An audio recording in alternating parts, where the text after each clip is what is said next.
A single slit diffraction pattern is observed using a beam of red light. हम शुरुआत में red light फेंक रहे थे, उससे हमने सिंगल स्लिट डिफ्रेक्शन पैटर्न हम ऑब्जर्व कर रहे थे.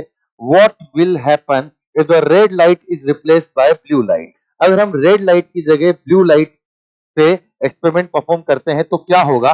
बेसिकली लाइट चेंज कर दी है हमने, तो बेसिकली उसका वेवलेंथ चेंज हो जाएगा. हम लोग जानते हैं, अगर हम लोग पूरा पूरा विजिबल रीजन लिखें तो विब ग्योर,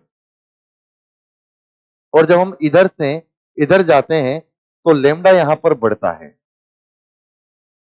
चलिए, अगर यहां से यहां जाते हैं लेमडा बढ़ता है. हमने कहा शुरुआत में हमारी रेड लाइट थी, अब हम ब्लू पर शिफ्ट हो गए हैं, तो बेसिकली लेमडा हमने घटा दिया है. हमने यहां से रेड टू ब्लू शिफ्ट में हमने बेसिकली लेमडा को घटा दिया है.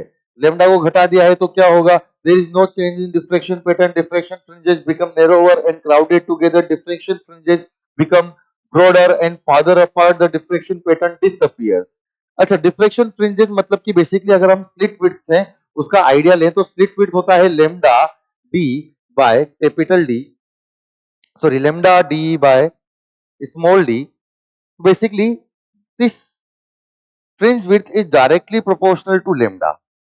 अगर बेसिकली लेमडा यहां पर घट जाएगा तो फ्रिंज विड्थ भी हमारी घट जानी चाहिए. फ्रिंज विड्थ घट जाएगी मतलब कि जो फ्रिंजेस बनेंगी उनकी चौड़ाई जो है वो कम हो जाएगी. उनकी चौड़ाई कम हो जाएगी तो फ्रिंजेस नैरोवर हो जाएंगी, वो पतली हो जाएंगी और बहुत ज्यादा पास पास हो जाएंगी, मतलब क्राउडेड हो जाएंगी. मतलब ऑप्शन नंबर बी यहां पर हमारा सही आंसर होना चाहिए.